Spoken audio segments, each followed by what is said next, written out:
अब हम पढ़ेंगे इंडियन इकोनॉमिक डेवलपमेंट का चैप्टर थर्ड, और नाम है चैप्टर थर्ड का features, problems and policies of agriculture.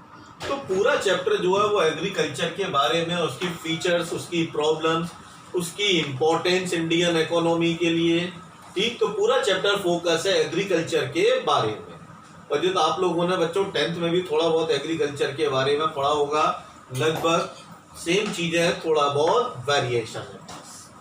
तो सबसे पहले हम पढ़ेंगे agriculture in the Indian economy. Indian economy में एग्रीकल्चर की क्या इंपॉर्टेंस है, क्या उसकी प्लेस है, किसकी प्लेस एग्रीकल्चर की कहां पर इंडियन इकोनॉमी में। तो फर्स्ट है कंट्रीब्यूशन टू जीडीपी। कि बेटा हम 1950-51 की बात करें तो जो हमारा टोटल जीडीपी था उसमें 51% कंट्रीब्यूशन था एग्रीकल्चर। 2016-17 में कंट्रीब्यूशन जीडीपी में हुआ 17.4। तो आप कहोगे सर ये तो कंट्रीब्यूशन कम हो गया। तो ये कंट्रीब्यूशन जो कम हुआ वो सही हुआ, क्योंकि पहले मैक्सिमम पॉपुलेशन जो है इंगेज थी एग्रीकल्चर में। गवर्नमेंट ने अपने 5 ईयर प्लान्स के अंदर पॉलिसीज बनाई कि एग्रीकल्चर के अंदर जो लोग एक्सेस ज़्यादा लगे हुए थे उन लोगों को वहाँ से शिफ्ट करके सेकेंडरी इंडस्ट्रीज के अंदर उनको ट्रांसफॉर्मेशन किया।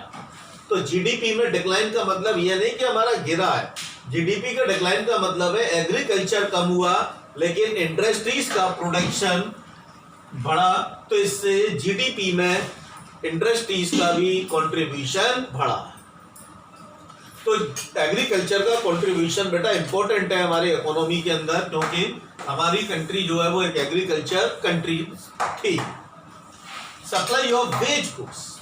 वेज गुड्स वो गुड्स होते हैं बेटा जो हमें रोज चाहिए, जैसे व्हीट है, राइस है, मेज है, जो हमें स्पाइसेस हैं, जो हमें रेगुलर चाहिए, वो वेज गुड्स होते हैं। और हमारी पूरी कंट्री को 130 करोड़ पीपल्स को एग्रीकल्चर ही वेज गुड्स की सप्लाई कर रहा है। तो एग्रीकल्चर बहुत इंपॉर्टेंट है।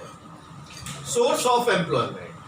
आज भी 50% ऑफ पॉपुलेशन हमारी कंट्री की एंगेज है एग्रीकल्चर में, क्योंकि आज भी हमारा 65-60% एरिया जो है वो रूरल एरिया है।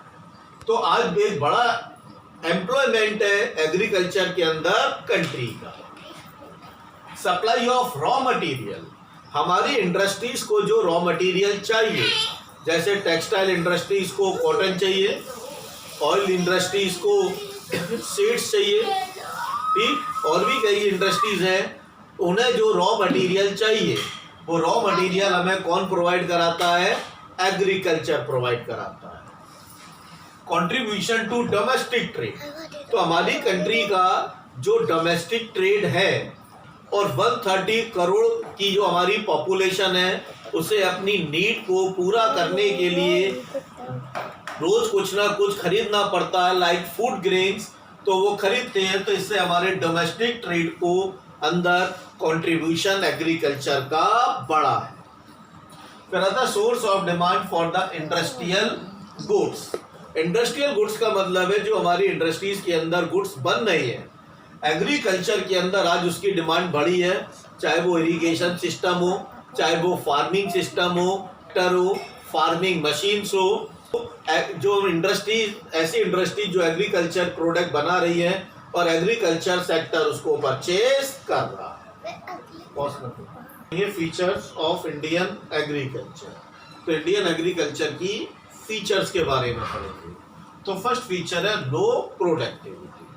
तो आज भी हमारे एग्रीकल्चर के अंदर ये कमी है कि आज भी जितनी प्रोडक्टिविटी हमें मिलनी चाहिए, आज हमारे एग्रीकल्चर की उतनी प्रोडक्टिविटी नहीं है। इजराइल एक छोटा सा देश है, लेकिन उस इजराइल कंट्री की एग्रीकल्चर प्रोडक्टिविटी हमारी कंट्री से ज़्यादा है। प्रोडक्टिविटी का मतलब होता है जैसे 1 एकड़ में कितना प्रोडक्शन हुआ, 10 टन प्रोडक्शन होना चाहिए, लेकिन हमारा प्रोडक्शन हो रहा है बिलो 10 टन, इसे बोलते हैं लो प्रोडक्टिविटी। तो उसके बहुत सारे रीजन है, बैकवर्डनेस ऑफ एग्रीकल्चर है, इग्नोरेंस ऑफ आवर फार्मर, बहुत सारे रीजन।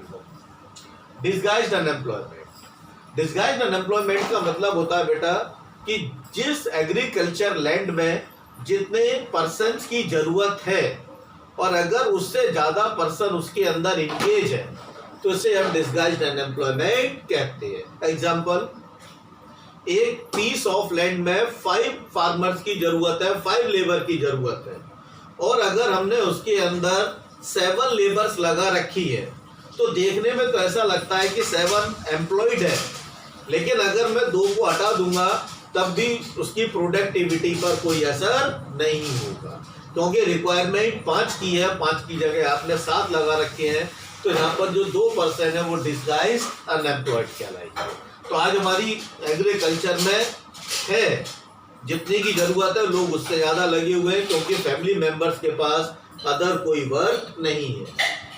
डिपेंडेंस ऑन रेनफॉल, आज भी हमारी कंट्री के अंदर फीचर है कि आज भी हमारा कंट्री में काफ़ी फार्मर्स रेन के ऊपर डिपेंड है कि अगर रेन अच्छी होती है तो फसल हार्वेस्टिंग अच्छी होती है, रेन अच्छी नहीं हुई तो फसल का प्रोडक्शन भी डाउन होता है।